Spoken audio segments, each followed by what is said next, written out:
Hello, I'm Stephen Colegrave, co-founder of Byline Times. Hopefully you've seen our daily website, bylinetimes.com, and our monthly paper, Byline Times. And it's a great privilege to be taking part in one of the sessions for London Climate Action Week, and even more of a privilege to be here with Tom Burke. I'm sure you know Tom, but he's chairman of E3G, Third Generation Environmentalism, which indeed is the host of London Action Week, formerly director of Friends of the Earth, the Green Alliance, special advisor actually to 3 former ministers of the environment, and also previously formerly an advisor to Rio Tinto and BP. So a very long-standing environmentalist, and someone who I'm very keen to actually have a conversation with now. But Tom, do you mind just sort of starting us off actually with a bit of an overview? I think we're really looking at the whole issue really of democracy and the environment and really how they interact. It's really democracy and climate change, Stephen. And, yes. and in a sense, it starts from an observation that sort of pretty obvious when you think about it, which is that if we fail to deal with climate change, then the consequences will simply destroy the possibility of democracy, indeed possibly even civilization everywhere. On the other hand, if we are going to tackle successfully in the reasonably short period of time we have in order to deal with this problem, we won't be able to do that without democracy, without, in a sense, really functioning states that are able to mobilize their people and do things. So there's a real challenge because we win or we lose. This is a 1-0 deal. Either we can make democracy work for to deliver climate change, or if we fail to do that, we will lose democracy as part of that process. So that was the sort of starting point for this. And climate change is a really unique problem in human history. And I say unique, and I really mean unique. There is no precedent for a problem that really is an existential threat to civilization. And it's not an exaggeration, it's what the science has been telling us as loudly and often as it can now for almost 40 odd years. And we're still struggling to actually understand what that means. But it's unique because it affects every single person on the planet. The life chances for every single one of us will be determined by whether or not we succeed or fail. Now, there's never been a problem like that affected literally everybody on the planet. So the scale is different. So that means across all of the different cultures that we have, all of the different governance systems, somehow we've got to bring all of that together so that we're able to solve this problem. And what's more, we have to do it unlike any other challenge that humanity's faced. We have a timeline on this. It's not enough that we get there eventually. Human beings are good at learning by doing, making mistakes, learning from those mistakes, and then moving forward. If we don't, roughly speaking, solve this problem by around the middle of the century, i.e. get to net zero carbon emissions by the middle of the century, then it really will be increasingly difficult to solve. So we're not used to dealing with problems where there's a hard stop to the end point. It's a bit like diabetes in a funny sort of way.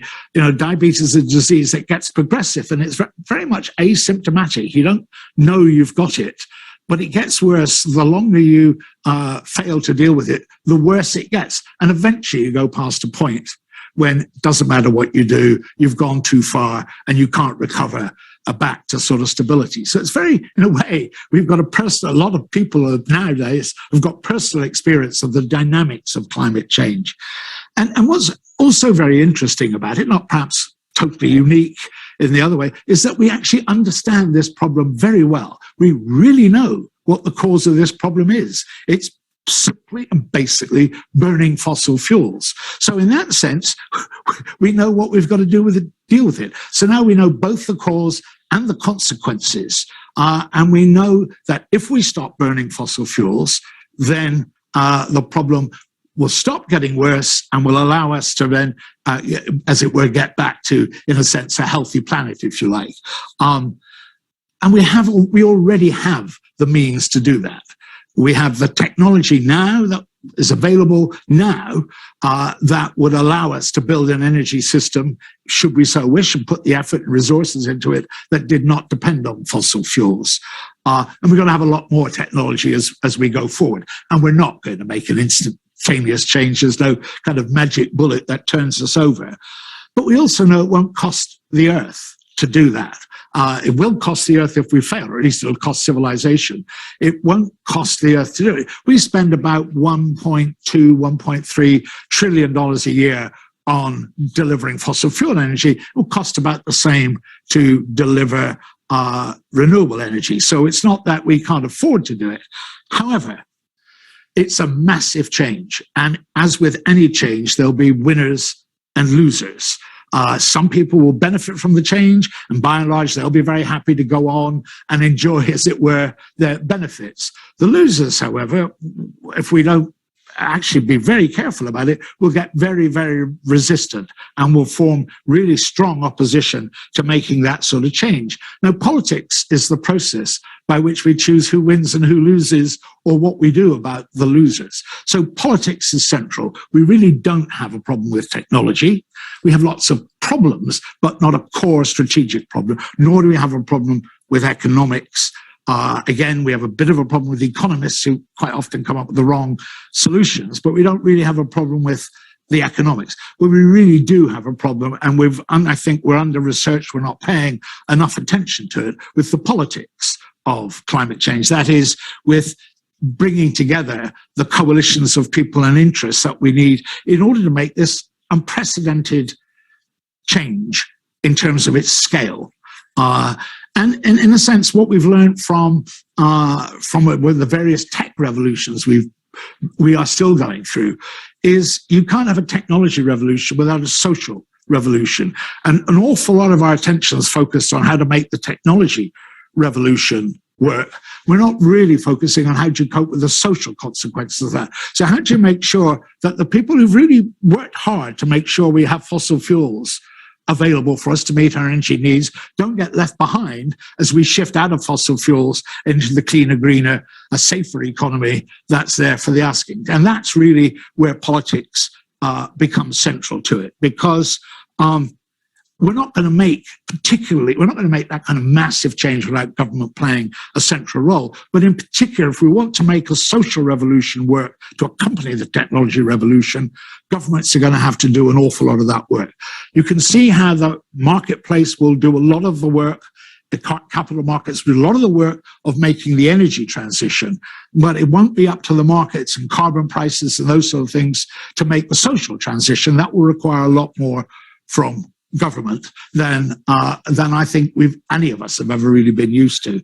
And that's why democracy is so important. There are really two bits to government. There's an administrative bit of government and there's a political bit of government. Now, by and large, at least in the OECD countries, the administrative bit of government works fairly well, but the political bit of government really does not work very well and is working increasingly badly. And the kind of things we're seeing in Britain at the moment are a good example of the political bit kind of letting us all down. And so it's really important. The way you change the political bit is through democracy. That's the tool you have to change the political bit. And so, I mean, very good arguments about why democracy is right anyway. And as Winston Churchill famously said, it's the worst form of government, bar all the others. But there are two particular things that I want to pick out as reasons why democracy matters as we come to dealing with climate change. And the first of those reasons is that in order to hold on to power, despots have to destroy all the machinery humanity has ever learned to build the hard way in order to learn from our mistakes. So a free press, an independent judiciary, a professional civil service and public services, stable public finances, all of these mechanisms get destroyed by despots in order to hold on to power.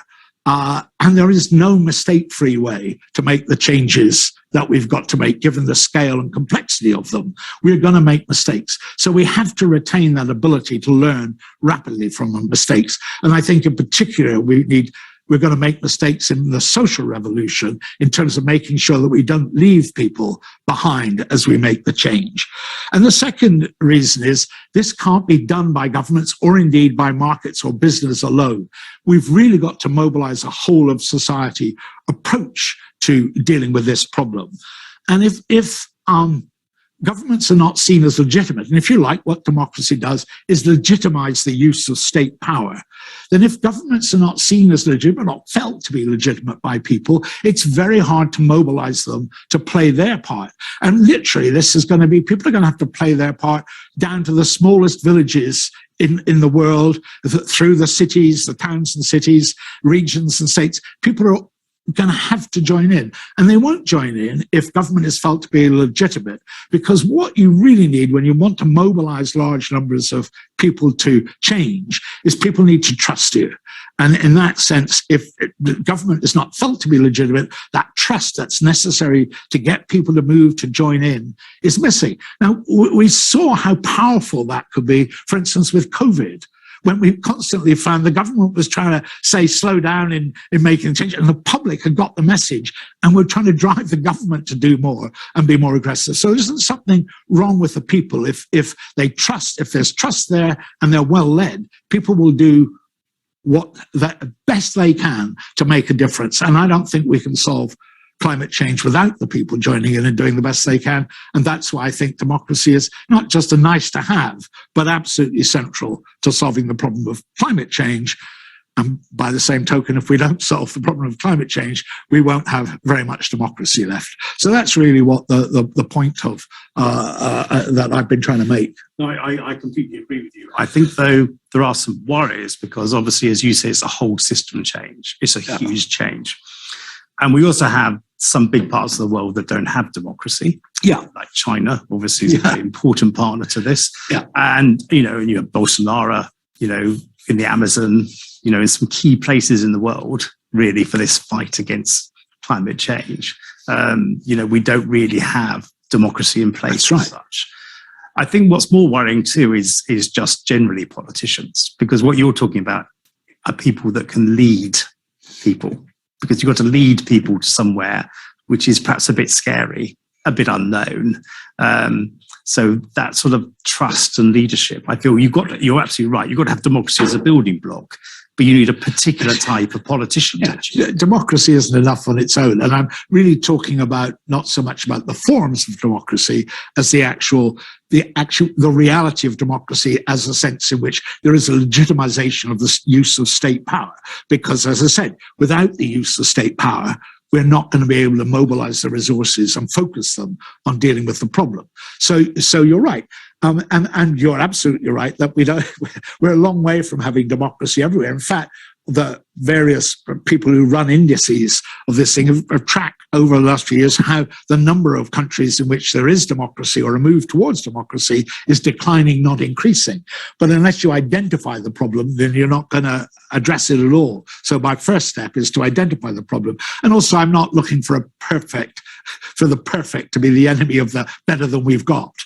So I'm looking for the best approximation we can get to democracy. So, there's an awful lot of the sort of forms of democracy. I'm not really preaching about them. But if you think about Britain ourselves, we've been kind of reversing into democracy for 1,500 years, and we've not got there. But we have a very democratic culture, which supports the fact that compared to the United States, or indeed most of our European countries, we don't have a very democratic constitution. Indeed, we don't really have a constitution that's written down. So what I'm really looking for is for people to press in to get the best approximation they can to democracy. And what's central to that actually is that people do when they have the opportunity, and that actually is still there in an awful lot of countries, they vote. So for instance, Bolsonaro will be coming up for a re-election again fairly soon. Really important that for the climate and for all of us, that Brazilians at least vote, because Lula will be running against him. There's a chance. It really alarms me that young people in this country, for instance, don't vote anything like as much as old people. I was going to ask you about that. Because there does seem to me, we've said no democracy is perfect, but I think it's really important that our younger generation values democracy. I mean, it was quite interesting, I think, over the EU referendum, that actually a lot of younger people didn't realise till after the election that they were losing something. That's exactly right. They've lost quite a lot. Lost travel rights, lost rights to go to universities, lost an awful lot. And they didn't vote. And it was very clear that a majority of people under 35 wanted to vote to stay in, but they were, I forgot the percentage now, but they were really lower part of the age cohorts turning out. Look, for young people, this is the best chance you have to make a difference to the future, is to vote for people who support what you're doing, a really much more aggressive action on climate change. I don't care what party they come from. Left and right have both got problems with dealing with climate change. So I'm not making a partisan point, but it's really important. If you're under 35 and you want to have a future, anything like as good as the one you and I have had, then you really do need to vote. That's the first piece, and to defend your right to vote and to oppose people who try to take away your right to vote. And there are people, not everywhere, not just in America, which is a bit famous, but also in this country, where you now got people saying there should be voter ID before you can vote, knowing that that would defer quite a lot of people from voting. So that's really important, that piece of voting. But then joining in, not just voting. Voting is once every now and then. There are lots of other ways to join in the democratic processes, and that should be done. But you made another important point earlier, Stephen, which is about it's not just democracy and democratic opportunities, it's leadership. And leadership enormously is important. And leadership isn't about telling people what they've got to do. Leadership is about giving people a reason to do what they want to do. And that's, I think, been one of the areas where politicians have failed enormously at the moment. They're giving people lots of sort of suites of policies they think people will feel attractive, but they're not really giving people a narrative about why it's important for them to vote and why it's important for them to support more aggressive action on climate change. I mean, we would also say there are vested interests or lobby groups that are funding some of these politicians and parties. Which, and I think that's back to the whole system change, really, isn't it? That, there's this sort of, I think political parties have got to find a way to be funded, not by those interests. Well, I think there certainly needs to be very much more control over the funding of political parties. I mean, you have the weird situation in the United States where the Supreme Court found that corporate entities had legal rights, which was a bizarre idea, but legal rights to vote, if you see what I mean, to free speech, which was a totally bizarre idea. I can see why legal entities have rights that, as they incorporate, come with those rights. But the idea that you have a voice as a legal entity seems to me really bizarre. You have the whole sort of idea, which has come very prevalent here, about the extent to which there's Russian money that's become a very important part of influx of money into political parties in Britain. So I really do think you're absolutely right to pick up on a point about how political parties are funded. And it's really important. And it's not just, fossil fuel interests or Russians. I mean, there are hedge funds, all sorts of, that make money out of things that aren't necessarily good for climate change. So anybody who's got a entrenched or a vested interest, and you don't want to stop people, in a sense, being able to influence what political parties do. It's absolutely right in democracy that they should. What you really want to stop is secret or covert funding.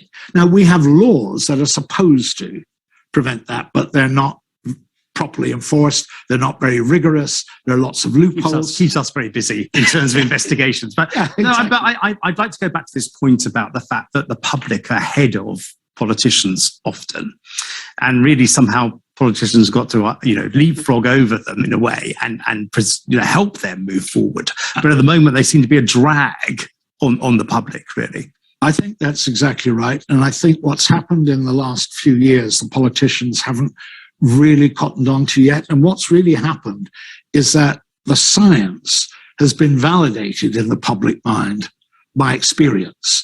And so, people are busy. They've got lots of things to think about. They're not paying a lot of attention to what comes out in the science.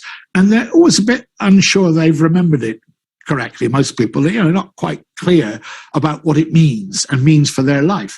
But what's been happening, and we've seen really particularly in the last 3 or 4 years, is people's experience has been of extreme weather events, of storms, of floods, of droughts. All of these things have really validated the conversation that they've been following, as it were, in the media, and really confirmed in the public mind that we have a problem with climate change. That's particularly true, I think, for younger people, that they've really now people, when they've experienced something, are really confident. No, I had a meeting this morning with somebody who's from Bangladesh, and all they wanted to talk was about flooding and climate change. So I think then it becomes very visceral and real. I mean, I think there is a problem, though, that actually a lot of what I would call establishment figures in the West and Europe aren't really personally experiencing climate change like people perhaps in Africa or Pakistan or Bangladesh or other areas are. I certainly think that's true, and those countries are less able to cope with it. We're having that. It's not that there are effects over there that aren't happening here. The effects are happening here too, but we're just much better able to cope with them, so they haven't gone up the political agenda. So I think you're right that, in a sense, there's still a tendency amongst the political class to think that's a problem for over there or out there in the future, rather than a problem right now. But there's an important thing about people's experience. They really have confidence that what has happened to them has happened. And that's a very solid sort of basis. And I think that's what the politicians are not yet picking up and responding to, that the public really understand. I think people notice things like seasons changing, things like that. Exactly. There are things that, just as a person, you just think, something's really out of kilter now. This is really important. And that's exactly right. And that's why I again go back to democracy, because I don't think there's anything wrong with the people. I think the people have got it. And as you said, I think they're up for doing it, provided they're given good and clear leadership, that their expectations are shaped. I think the politicians are still in a position where they think that politics can beat physics, and it can't. Climate change is about physics. It's not about people's opinions. It's not about what people think should or shouldn't happen. It's about what is the physics of carbon in the atmosphere and how that translates into the experiences that people are having. And in a sense, the public is getting that and not trying to fight against the physics, while I think the politicians are still thinking they can negotiate with the physics. Well, I've got news for them. Carbon atoms don't negotiate. Yeah, absolutely. I just want to talk about the global nature of this, because I think, as you said, nobody can hide from this. It actually affects us all. If you think about the big Western democracies, though, that set up that sort of post-war international system of the UN and these other global institutions, how do you feel about those? Do you feel confident they're going to be part of this, or do you think it's going to be almost to spite them, that everything's going to sort of build? No, and I think it goes back to why I think this is a unique problem. I don't feel confident about that. And this is, part of this is human beings learn by their mistakes. So the mistakes of the first half of the 20th century, where in effect we had an extended war with a break in the middle, really did, and then the atom bomb went off, really did lead the people who were in running governments, the politicians in charge, really understood there were consequences to failure. So they built a set of institutions that were designed to prevent failure. Again, to prevent us going back, and as they said, never again. And, that memory is fading. The memory, and we don't have politicians who really understand that there are consequences to failure in quite the way that the people who'd actually had to navigate their way through the whole of the first half of the 20th century into the second half. So we've begun to underinvest and lose confidence in the ability of those institutions to provide a sort of stable framework at a global level in which we can deal with all the sort of different problems, and indeed the common problems that are arising. There isn't any way, in a sense, that you can deal with climate change without pooling sovereignty. But you have to share. So I don't mean you have to give up nationality. You can retain every single characteristic of nationality you want, but you really do have to pool sovereignty, because nobody can solve this problem on their own. There is no hard power, no military solution to climate policy failing. If it fails for all of us. So that piece about the need to restore confidence in that global rules system, renew it, revitalize it, by all means, reinvest in it without doubt, but understand that you can't solve this problem without pooling sovereignty. Now, Britain, I mean, people have all kinds of reasons why they did or didn't support Brexit. But one of the things that the EU is the world's most successful and sustained experiment in the pooling of sovereignty. And it seemed to me kind of rather foolish for Britain to pull itself out of that experiment for what looked increasingly like trivial and rather unreliable reasons, because that pooling of sovereignty. And again, you can only do that if you have the trust and confidence of your population, which again is why democracy is so important. I think Mr. Macron's offered us Europe 2.0, but I think Mr. Johnson has actually not gone for that, but it wasn't really. Well, Tom, I wonder if I could ask you quite a personal question now. I understand you were sort of on the board of Friends of the Earth, 28, was it? 27? I was chief director, executive director. Executive director at 28. So, yeah. So you've been in this game quite a long time, really. Yeah. I won't say, I'll spare your blushes and say how many years, but I just wonder what you've seen. I mean, obviously there's been a big change in terms of the immediacy and the emergency of what we're talking about. But have you seen, a parallel change in terms of people really understanding this, people wanting to do things, of things happening, of commitments by people? Or do you still feel that people haven't really woken up yet? I don't think there's anything wrong with the people. I think people everywhere, and not just in the democracies, people all over the world get it.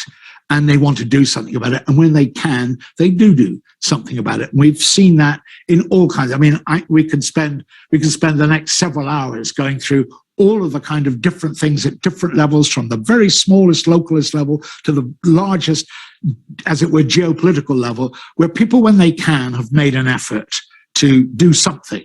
But that's not all pulled together. If you like, one of the things I've thought about is, this is like a giant opera.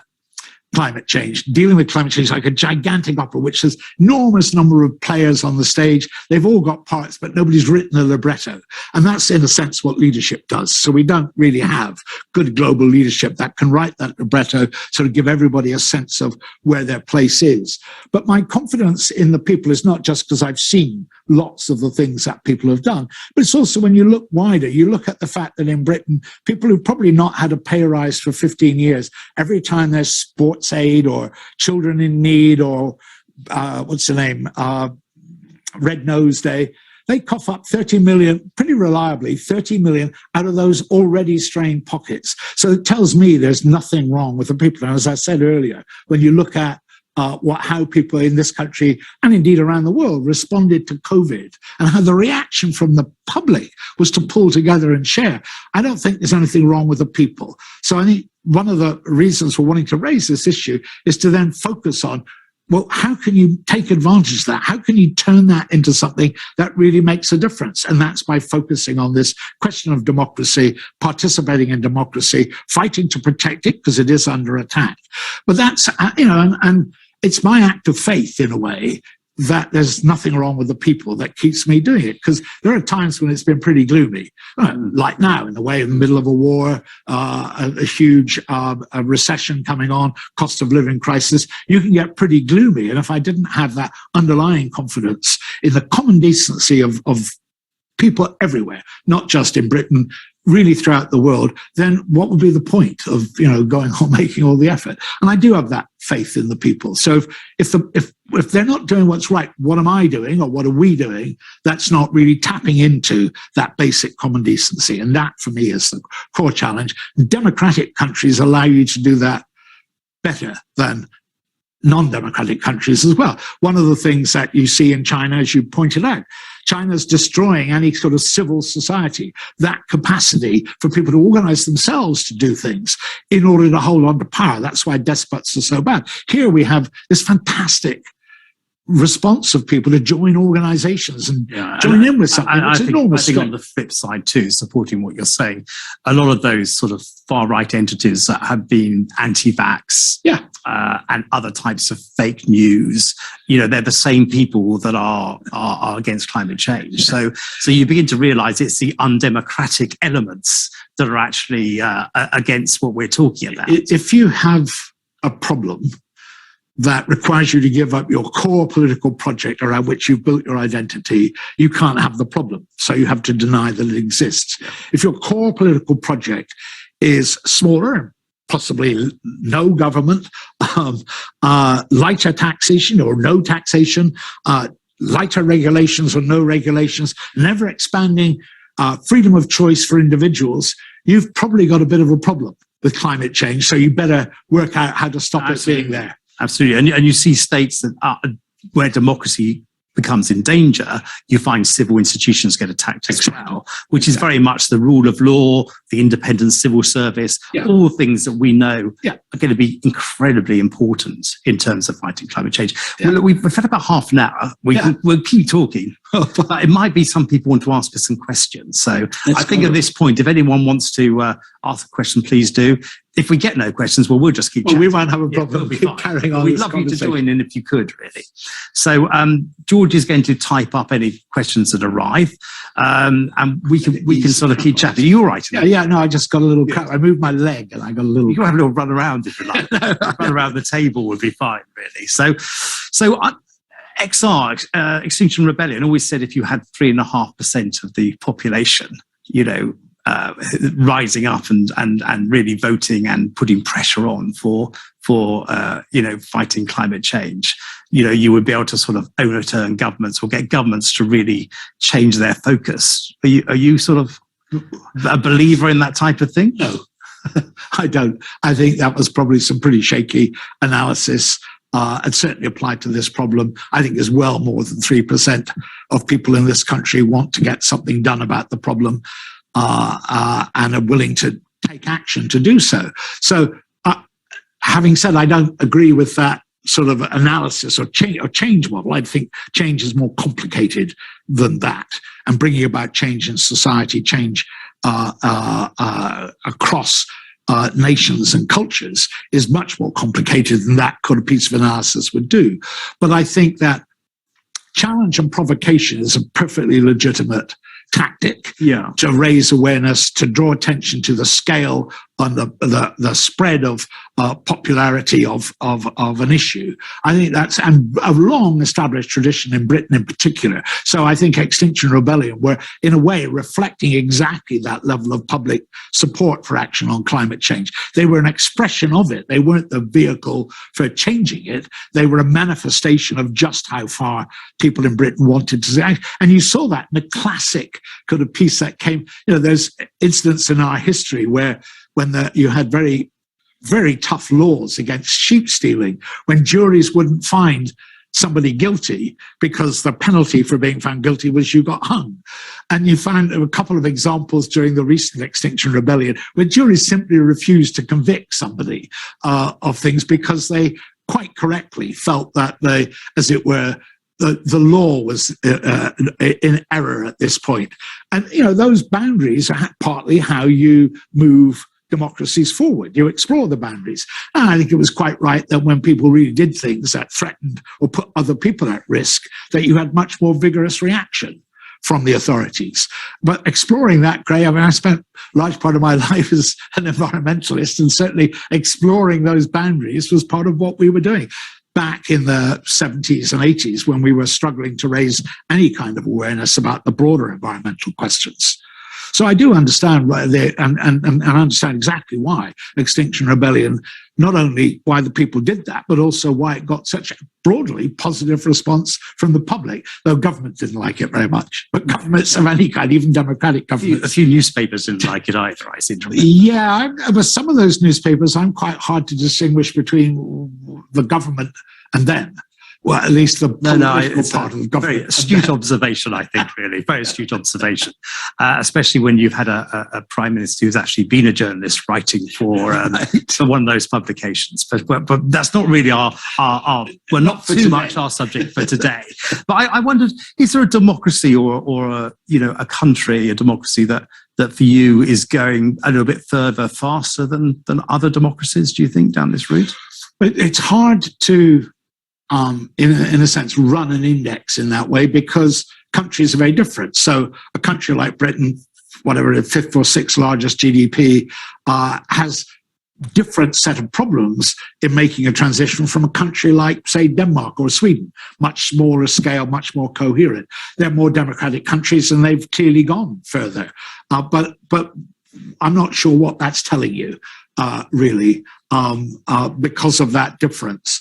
America has this phenomenally democratic constitution, and really powerful democratic institutions, but somehow it hasn't been able to go as far as it could. So I think that kind of, you can oversimplify that kind of index. There isn't a league table. What really matters is that countries change, get out of fossil fuels, and they should be doing it to preserve their own security, their own national security. They should be doing it in order to preserve the ability of their people to be secure and prosperous. So in a sense, how much democracy matters, it's more back on the point that you made earlier about the importance of leadership as well as the sort of institutional or political arrangements, as it were.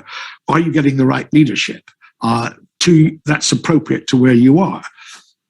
Yes, I wonder whether there's a new generation of leadership that's going to come to the fore, really. But I want to go back to about the civil institutions, about the thing about democracy is it's a stable form of government, isn't it? So it tends to have civil society, civil institutions. I was thinking very much of Client Earth, for instance, where you can actually go and take a judicial route in terms of I think even in China, Client Earth has had some success, hasn't it, really, I think?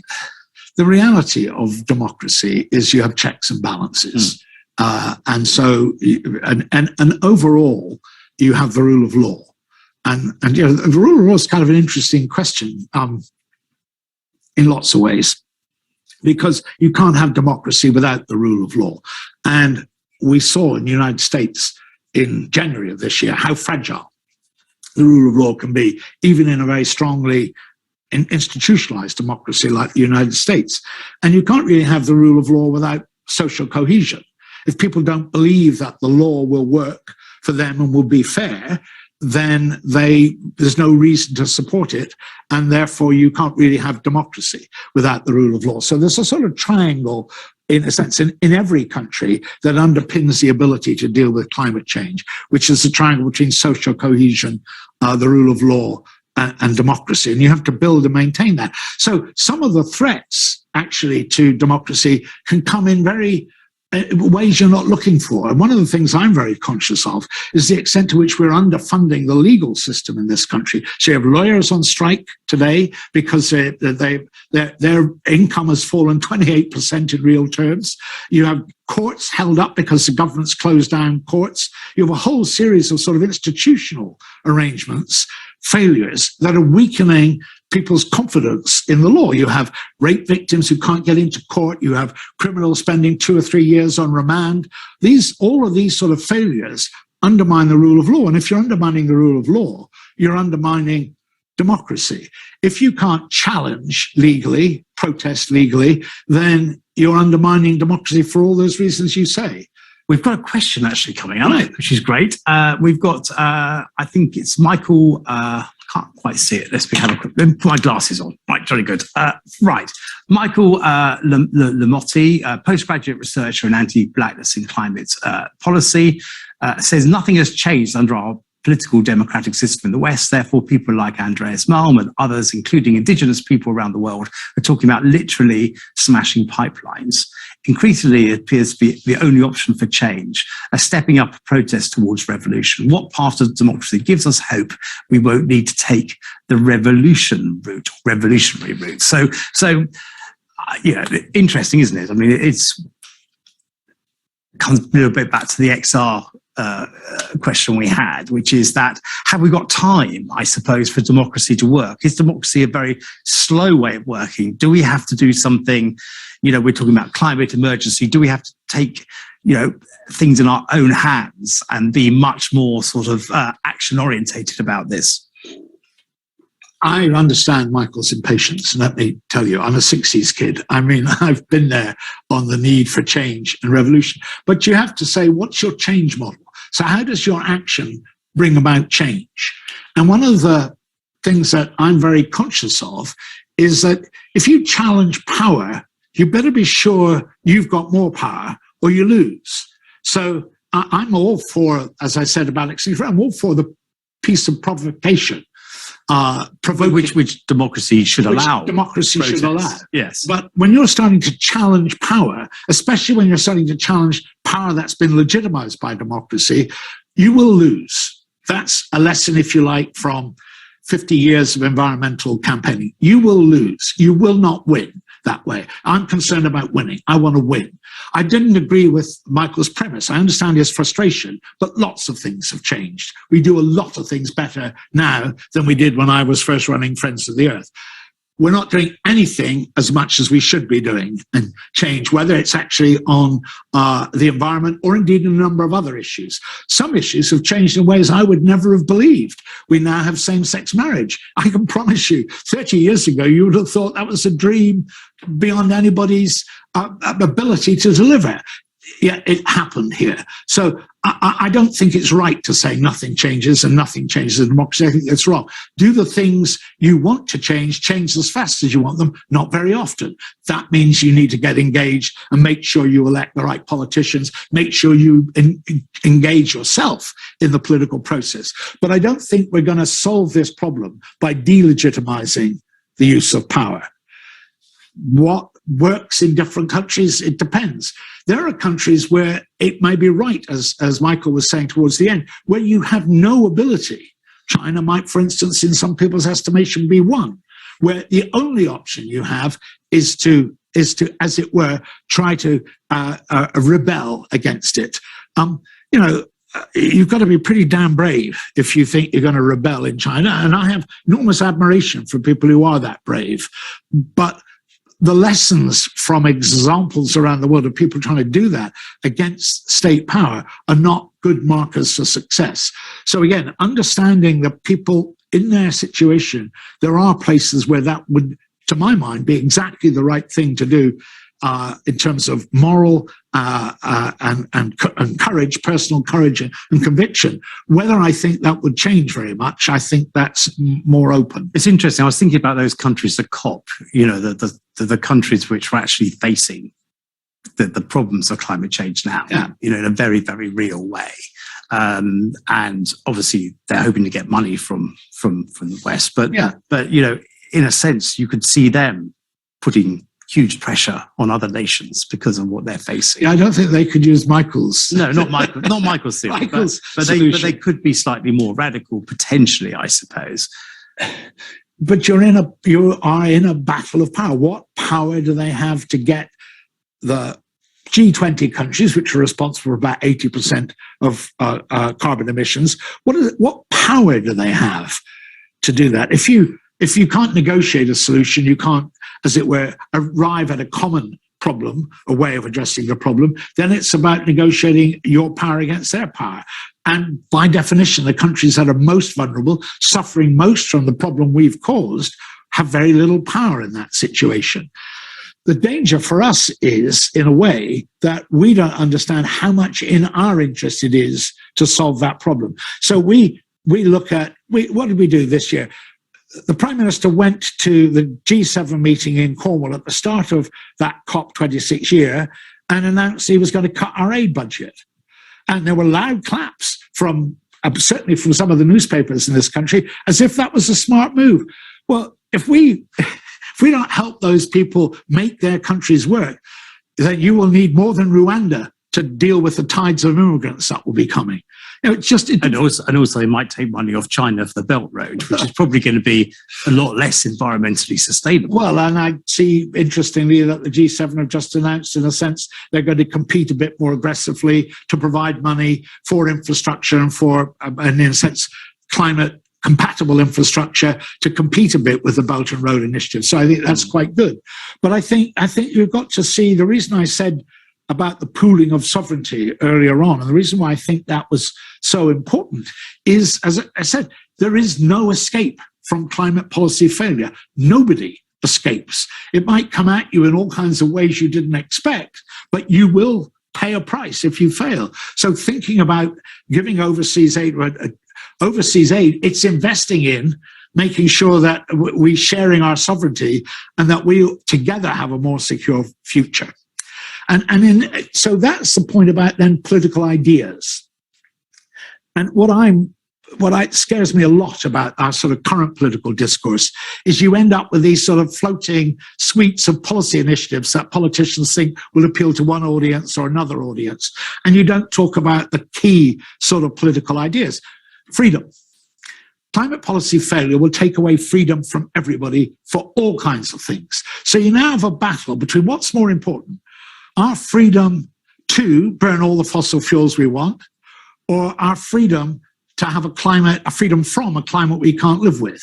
Now, I want to hear that kind of conversation going on, because that's setting out kind of core political principles, which I think people grasp a bit more easily than they grasp complex policy prescriptions about how relevant to his life is. My guess is most people would say it's much more important that we're free from a climate we can't live with than we're free to burn fossil fuels.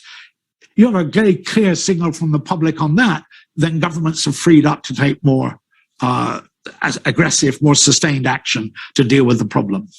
Yes, it seems to me that information is really important on this, though. And you know, actually, I suppose I would say that being, you know, in the news business, as it were, but I mean, making sure that people are properly informed. Because what worries me is people are often seeing the symptoms of what's going on, particularly governments. So you take the refugee crisis, or whatever you want to call it, you know, 30% of refugees leaving countries around the world are probably due to climate change already. But I don't feel really that the government has any perception of that, or even people, you know, in here have an idea of that, really. Well, I think what I'm hearing you driving towards is we have a very impoverished public discourse. And I think that if that's where you were kind of going, I think you're right about that. And I think some of that is technological and some of that's political. The technology bit is the growth of social media, the growth of the whole sort of all of the technology around that, which has tended to privatize experience. And people live increasingly in bubbles of their own choosing. And that means there is no public space to have public conversations. And I think that's a really big weakness when you're trying to mobilize people to act together. And that puts a sort of, in a way, that puts a different burden on the current print and broadcast media, because in the 20th century, without the internet, there was an enormous task to inform people. By and large now, with Google, everybody informs themselves. You talk to you're having a conversation with a 22-year-old and you say something they don't know about, and they're immediately looking it up. So I think the role of the media is shifting in a way in which they haven't fully understood, and in which we are not really thinking about politically. And it shifted from being sources of information to being sources of meaning, to being a source of meaning, to the explanatory, that wreath thing, to inform and to explain bit. And I think, and by explain, I mean something different from opinion.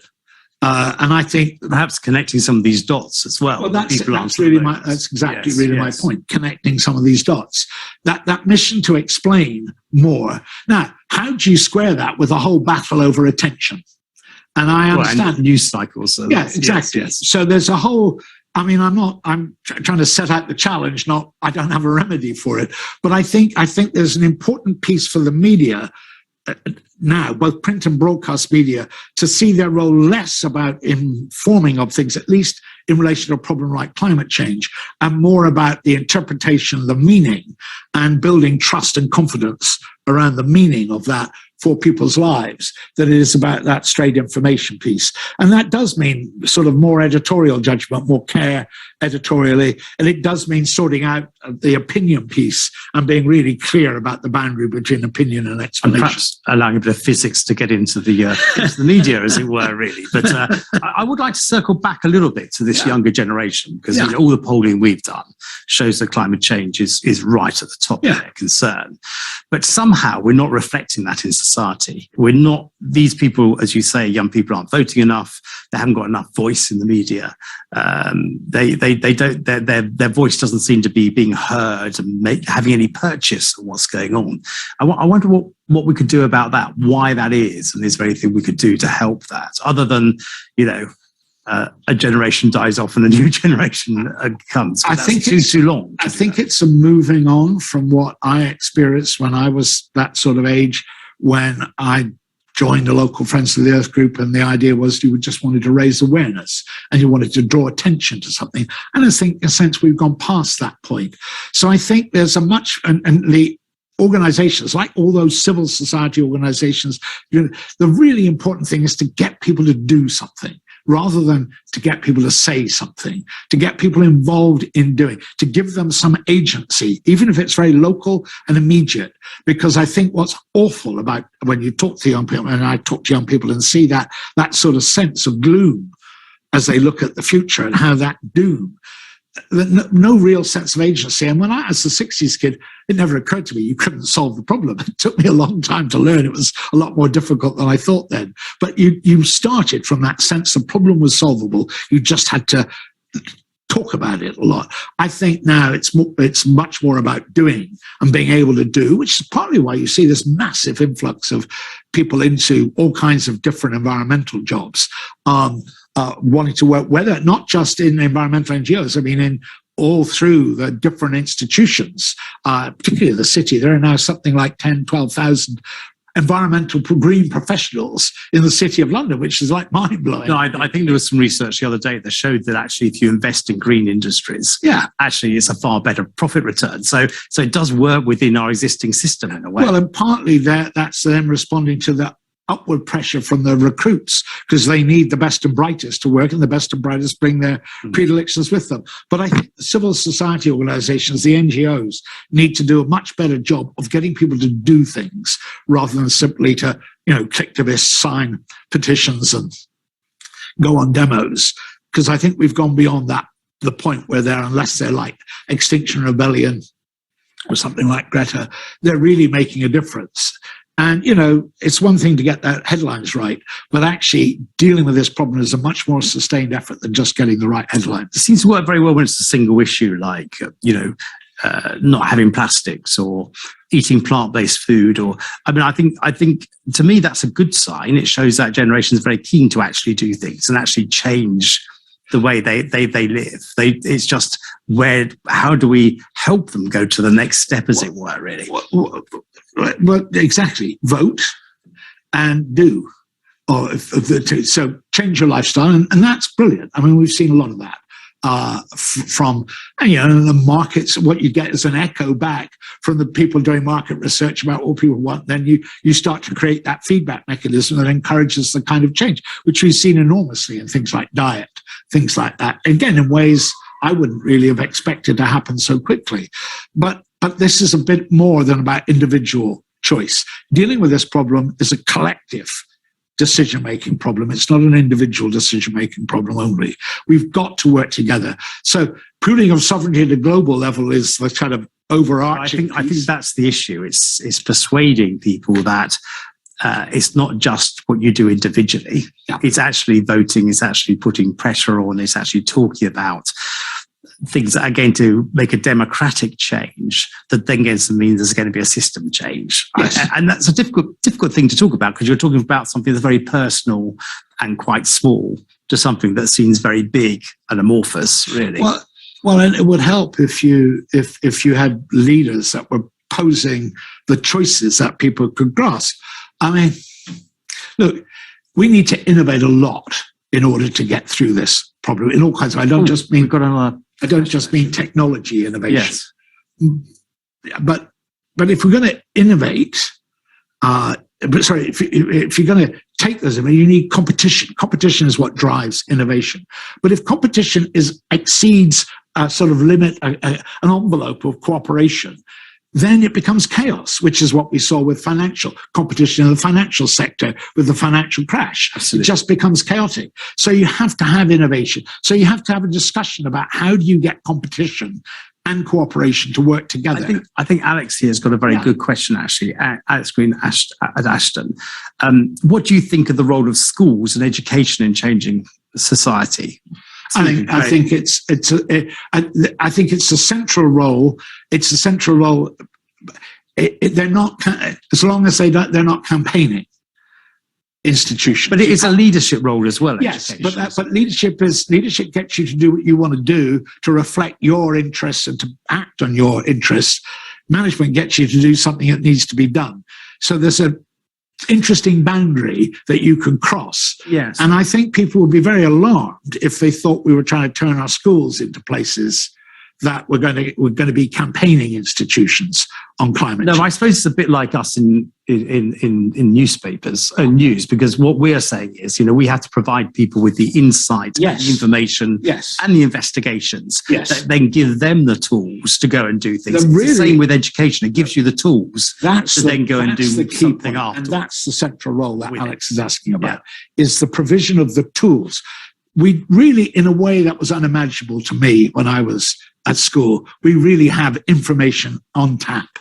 But if you don't have the tools to use that information to evaluate fact, truth from falsehood, those sort of tools, and that's what I was really trying to steer towards, not turning schools into propaganda machines on climate change, but that really using climate change to allow people, to equip people with the tools is really powerful. And also looking at it across different subjects. Of course. Because, you don't have to be that propagandist. If you just look at the physics, you see what the issue is, don't you, really? Well, you do, but you can't solve it if you don't look at the then full spectrum. You need to do history, for instance. I mean, one of the things that most informs my sense of what we need to do is how much I've learned from history.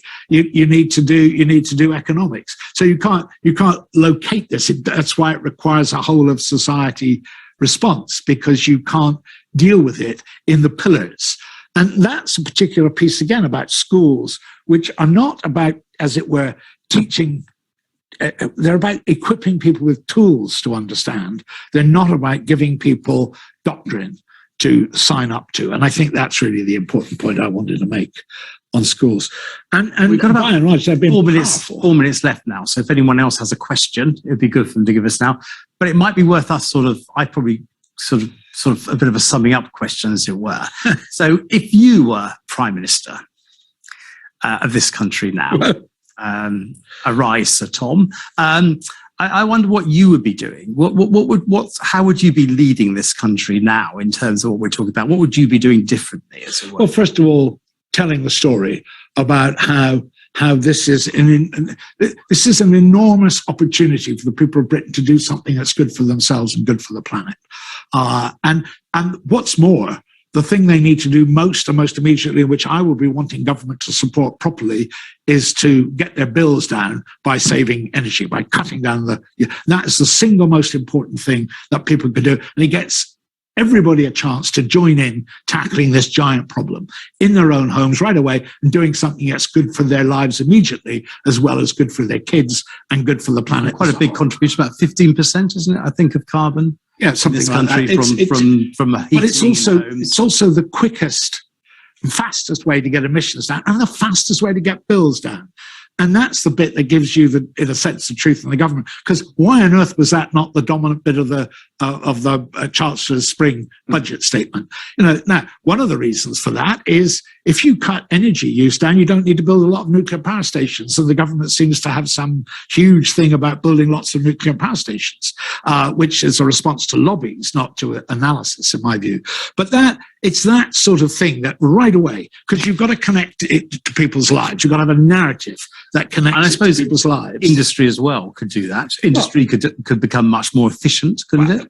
Well, industry could become much more efficient. But also, if you're going to do that, the second thing is, what would you have to do in order to do? You'd enormously have to level up, because they would be jobs distributed throughout the country. We have some staggering number, about 10 million homes that are under-insulated. They're scattered all over there, and predominantly the worst are in the north of the country. And we really do, in order to maintain social cohesion, which, as I said earlier, is a central part of that. That'd be a proper levelling up policy, wouldn't it? Yeah, rather than a rhetoric one. That's that'd what be I mean. The real thing. It would be the real thing. Yeah. You're doing something, you're putting money in to doing that. And my sense is, I mean, you've asked for one thing. I mean, if I was Prime Minister, I'd probably have a much bigger agenda. Of course.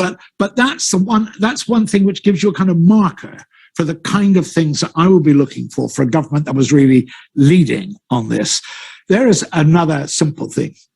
the cheapest way to provide electricity for people is through onshore wind farms. The only reason that we don't have more onshore wind farms is because the government stops us having them. So there are things you could take away as well as opportunities you could create. That would allow people to join in. I mean, if people were able to club together in communities to build their local wind farm so that they could... We were expecting this, weren't we? This was the vision of the future was that we'd have very sort of locally created power, then distributed locally, and we'd be responsible for it. Hasn't really sort of happened.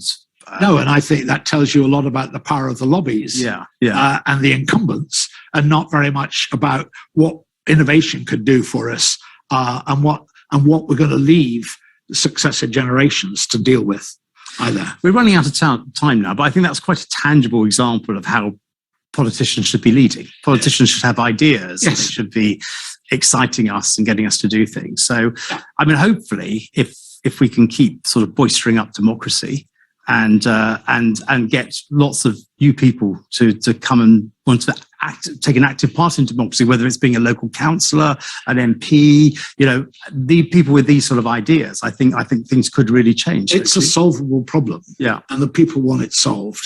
And if we fail to solve it, it was because we failed to lead. So let's end on an optimistic note that we have the capability to do this, and with democracy, we have the foundation to do it. We just got to get on and get involved and do it, haven't we, really? Thanks very much, Tom. My pleasure. Great discussion. And I hope the rest of this week goes well for you.